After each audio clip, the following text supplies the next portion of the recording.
ఓం శ్రీ గురుభ్యో నమ. వాగర్ధాయ సంప్రోక్తో వాగర్ధ ప్రతిపత్తే జగతో పితరౌ వందే పార్వతీ పరమేశ్వరో. వ్యాసాయ విష్ణురూపాయ వ్యాసరూపాయ విష్ణవే నమో వై బ్రహ్మణిదే వాసిష్ఠాయ నమో నమ. గురు బ్రహ్మ గురు విష్ణు గురుదేవో మహేశ్వర గురు సాక్షాత్ పరబ్రహ్మ తస్మై శ్రీ గురవే నమ. ఓం శ్రీమాత్రే నమ. శుక్రగ్రహము. శుక్రగ్రహము సుఖాన్ని, భోగాన్ని, సౌఖ్యాన్ని, కళత్రకారకుడు శుక్రగ్రహం. ఈ శుక్రగ్రహం వల్ల మనకి ధనం కలిసి వస్తుంది, సుఖము, సౌఖ్యము, కళత్రము, వివాహ ప్రయత్నాలు సఫలీకృతం కావటం, ధనం కలిసి వచ్చే అవకాశాలు ఎక్కువగా ఉండటం, అంటే ఇవన్నీ కూడా శుక్రగ్రహం వల్ల ఏర్పడుతుంటుంది. అంటే మనకి సప్తమ భావకారకుడు ఎవరు అంటే జ్యోతిష్శాస్త్రం ప్రకారంగా శుక్రగ్రహం అని అర్థం. ఈ సప్తమ భావకారకుడైన శుక్రుడు కళత్రకారకుడు అంటాడు. ఈ శుక్రగ్రహం అనేది ముఖ్యంగా మనకి వృషభ తులారాశ్యాలకు అధిపతి, అంటే రాస్యాధిపతి. అంటే వృషభ రాశికి కానీ తులారాశికి కానీ రాస్యాధిపతి ఎవరు అంటే శుక్రగ్రహం. ఈ శుక్రగ్రహం వల్ల మనకి గోచారరీత్యా ఏ విధంగా అన్ని రాశుల వాళ్ళకి ఏ విధంగా ఫలితాలు ఉండబోతున్నాయి, శుక్రుడు అనుగ్రహం అనేది ఏ విధంగా ఉండబోతుంది, వివాహ ప్రయత్నాలు కానీ ధనపరంగా కానీ అలానే ధనం సుఖపరంగా కానీ శాంతి కానీ ప్రశాంతం కానీ ఉండబోతున్నారా ఉండలేకపోతున్నారా, మరి శుక్రగ్రహం అనేది ఎలాంటి ఫలితాలు ఇవ్వబోతుందో మనం ఇవన్నీ కూడా గోచారరీత్యా మనం చూడాలి. అంటే జన్మ జాతకం వేరు, ఎప్పుడు కూడా గోచారం వేరు. జన్మ జాతకాన్ని బట్టి అనుసరించే విధానాలు వేరు. అలానే మనకి this is the transit system అంటారు. ఎప్పుడు కూడా రాశిఫలం అనేది ట్రాన్సిట్ సిస్టమ్ ప్రకారంగానే ఉంటుంది. గోచారం ప్రకారంగా శుక్రగ్రహం వల్ల ఏ విధమైన ఫలితాలు ఉంటాయి. శుక్రగ్రహం ఒక రాశి నుంచి మరో రాశికి మారటానికి 30 రోజుల కాలం పడుతుంది. ఎప్పుడైనా సరే ఒక విషయాన్ని గుర్తుపెట్టుకోండి, శుక్రగ్రహము ఎవరైనా సరే వాళ్ళ రాశి నుంచి 1, 2, 4, 5, 8, 9, 11 స్థానాల్లో సుఫలితాన్ని ఇస్తాడని శాస్త్రం గోచారం చెప్పబడుతుంది. అయితే మనకి గోచార రత్నాకరంలో కానీ గోచార ఫల ప్రదర్శనలో కానీ ఈ గోచార రత్నాకరంలో కానీ ఇవి గ్రంథాలన్నింటిలో కూడా మనకి గోచారం గురించి చెప్పబడింది. మరి ఈ శుక్రగ్రహం వల్ల మరి కొన్ని ప్రయత్నాలు జరుగుతున్నాయా జరగట్లేదా, మిగతా యొక్క కాంబినేషన్ ఏ విధంగా ఉందో ఒకసారి చూస్తే ఈ నెల జూలై 31వ తారీఖు నుంచి ఆగస్టు 22 వరకు కూడా శుక్రగ్రహము సింహరాశిలో సంచారం చేయడం జరుగుతుంది. సింహరాశి ఏమిటి? రవి అధిపతి అయిన సింహరాశిలో శుక్రగ్రహం అనేది శత్రుక్షేత్రం అయినప్పటికీ, అంటే ఎనిమి ఒక పొజిషన్ అనేది ఒకటి ఉంటుంది. అంటే శత్రుక్షేత్రం అయినప్పటికీ కొన్ని రాశులకి శుభయోగాలు ఇచ్చే అవకాశం ఉంటుంది, కొన్ని రాశులకి మిశ్రమైన ఫలితాలు, మరికొన్ని రాశులకి చెడ్డ ఫలితాలు ఇచ్చే అవకాశాలు ఎక్కువ ఉంటాయి. ముఖ్యంగా కొన్ని రాశులకి ఏ విధంగా ఉండబోతుంది అంటే జీవితంలో కొన్ని మార్పులు, సాధారణ జీవితం అనేది కొన్ని మార్పులు జరిగే అవకాశాలు ఎక్కువ ఉంటాయి. కాబట్టి శుక్రుడు సింహరాశిలో ఉండటం వల్ల ఏ విధమైన ఫలితాలు అనేవి వస్తాయని మనం ఒకసారి చూద్దాం. ముఖ్యంగా 31వ తారీఖు నుంచి 22వ తారీఖు వరకు, అంటే ఆగస్టు 22 వరకు, అంటే మనకి 23 రోజుల కాలం పాటు శుక్ర సంచారం అనేది సింహరాశిలో ఉండటం వల్ల ఏ విధంగా ఉండబోతుందో ప్రతి రాశిని కూడా మనం గమనిద్దాం. ఆ రాశిని బట్టి మనం విషయాలు తెలుసుకుందాం. మిథున రాశి వాళ్ళకి శుక్రగ్రహం యొక్క ప్రభావం ఏ విధంగా ఉండబోతుంది? సింహరాశిలో సంచారం చేసే శుక్రగ్రహము 23 రోజుల పాటు ఏ విధంగా ఉండబోతుంది?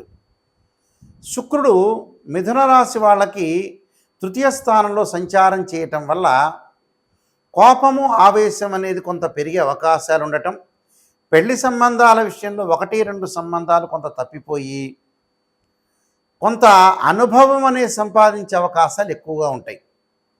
అంటే పెళ్లి ప్రయత్నాలు చేసేవాళ్ళు, కొత్తగా ప్రయత్నం చేసే వ్యక్తులు కూడా ఉంటారు పాపం.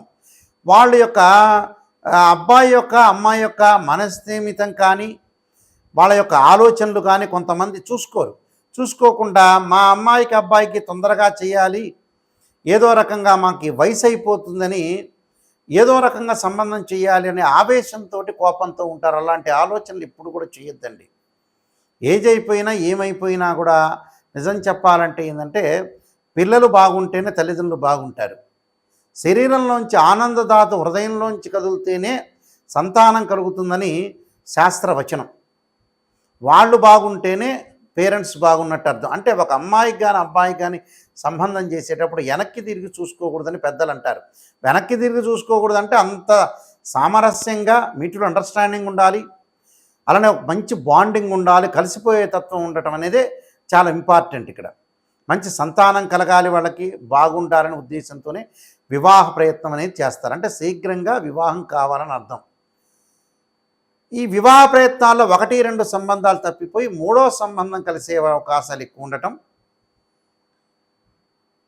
తర్వాత సంతానం కలిగే వారికి కొద్దిగా ఆలస్యం జరిగే అవకాశాలు ఉండటం.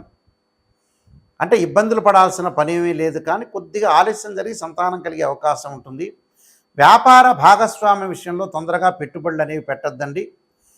మన దగ్గర ఎవరైతే పార్ట్నర్ ఉన్నారో ఆ పార్ట్నర్ని గురించి ఆలోచించేయండి.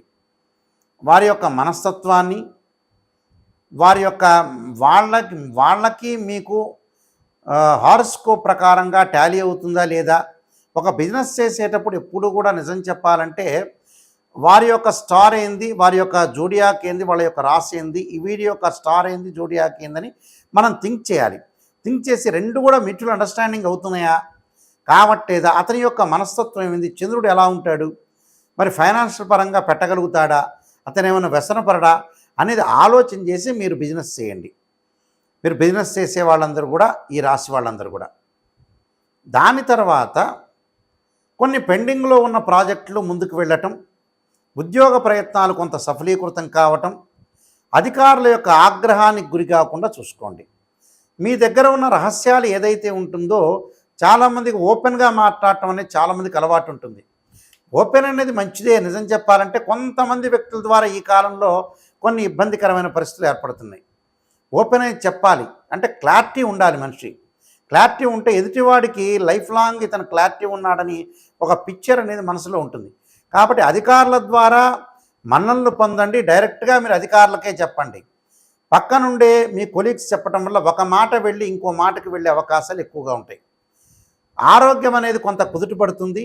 వైఫ్ అండ్ హస్బెండ్ రిలేషన్లో కూడా డిస్ప్యూట్స్ లేకుండా, గొడవలు జరగకుండా జాగ్రత్త పడండి. ఎందుకని గొడవలు జరగకుండా అంటే బయట విషయాలు, చిన్న చిన్న విషయాలన్నీ కూడా మనకి పెద్దగా అవుతుంటాయి కొన్ని సందర్భాల్లో. అలాంటి పెద్దవి చేసుకోవద్దండి. పెద్దవి చేసుకోవటం వల్ల కూడా కొన్ని ఇబ్బందికరమైన వాతావరణం ఉంటుంది. కాబట్టి ఇవన్నీ ఆలోచన చేయండి.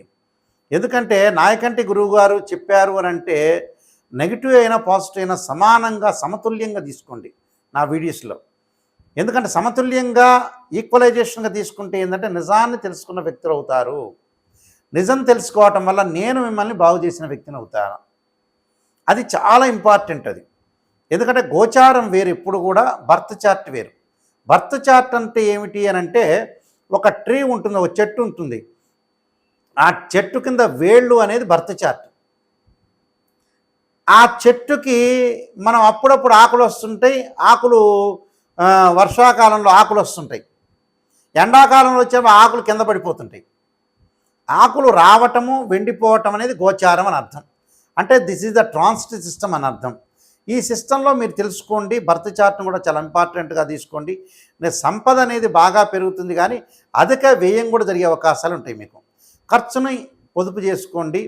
మాట్లాడేటప్పుడు కొంత విధానాన్ని మార్చుకోండి. అనవసరమైన వాళ్ళతోటి మాట్లాడదండి, కొంత దూరం పెట్టుకోండి. కొంత ఆలోచన సరళి మార్చుకోవండి. అలానే ఏదైతే అకాల భోజనం చేయకుండా సమయానికి భోజనం చేయండి. నేను చెప్పిన పరిహారాలు పాటించండి, మీకు మంచి జరిగే అవకాశాలు ఉంటాయి. ఈ రాశి వాళ్ళు ప్రత్యేకంగా శుక్రుడు యొక్క ఆరాధన చేయటం చాలా ముఖ్యం.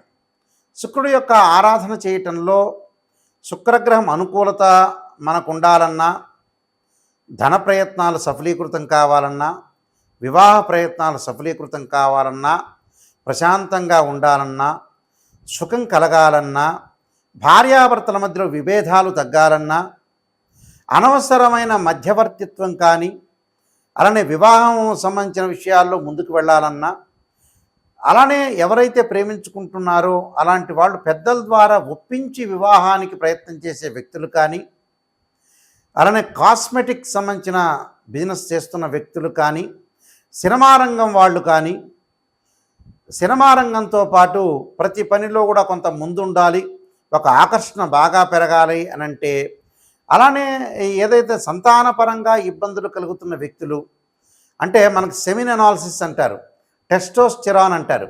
అంటే ఇవన్నీ కూడా శుక్రగ్రహం వల్లనే ఆరోగ్యపరంగా బాగుంటేనే మనకు శీఘ్రమైన సంతానం కలుగుతుందని అర్థం.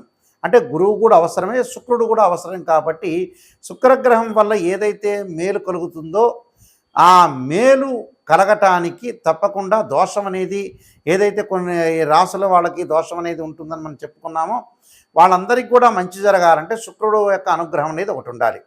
ఆ శుక్రుడి యొక్క అనుగ్రహం ఉండాలంటే ఏమి చేయాలి అనేది మనం ముందు ఆలోచన చేయాలి. దీనికి పరిహారాలు చేసుకొని ముందుకు వెళ్తే వీళ్ళకి మంచి జరిగే అవకాశాలు ఖచ్చితంగా ఉంటాయి. శుక్రగ్రహం యొక్క పరిహారం చేసుకోవాలంటే ఖచ్చితంగా లక్ష్మీ గణపతి, అంటే పాదరసపు లక్ష్మీ గణపతిని ఆరాధన చేయటం ఒకటి చేయాలి. అలానే శుక్రగ్రహం యొక్క అనుకూలతను మనం ఉండటానికి వీనస్ ప్లానెట్ మనకి ఏదైతే పాజిటివ్ రిజల్ట్స్ రావడానికి ముఖ్యంగా శుక్ర హోమం చేయటం చాలా మంచిది, శుక్ర జపం కూడా చేయటం చాలా మంచిది. అలానే శుక్రుడి యొక్క అనుకూలతను మనం బాగా ఎక్కువగా రావటానికి అమ్మవారి యొక్క ఆరాధన, రాజరాజేశ్వరి యొక్క అమ్మవారి యొక్క ఆరాధన, శుక్ర జపం చేయటం చాలా మంచిది. ఓం శుక్రాయ నమః అనే మంత్రాన్ని కూడా చదువుకోవచ్చు. లేకపోతే శుక్రుడికి సంబంధించిన శ్లోకాలు ఉంటాయి, ఆ శ్లోకాలు కూడా చదువుకోవచ్చు. చదువుకోవటం వల్ల కూడా మీకు మంచి జరుగుతుంది.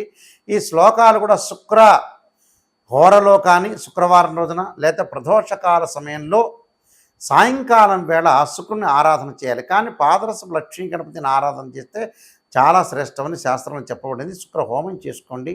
అలానే బొబ్బర్లు అంటే అలచందలు అంటారు, శుక్రవారం రోజున దానం చేయండి. శుక్రగ్రహ దోషం పోయే అవకాశాలు ఖచ్చితంగా ఉంటాయి. ఇవన్నీ కూడా మీరు నేను చెప్పిన పరిహారాలను కూడా పాటించి ముందుకు వెళ్ళండి. మీకు మంచి జరిగే అవకాశం ఖచ్చితంగా ఉంటుంది. మీకు మంచి జరగాలని ఆశిస్తూ సర్వే జనా సుఖినో భవంతు.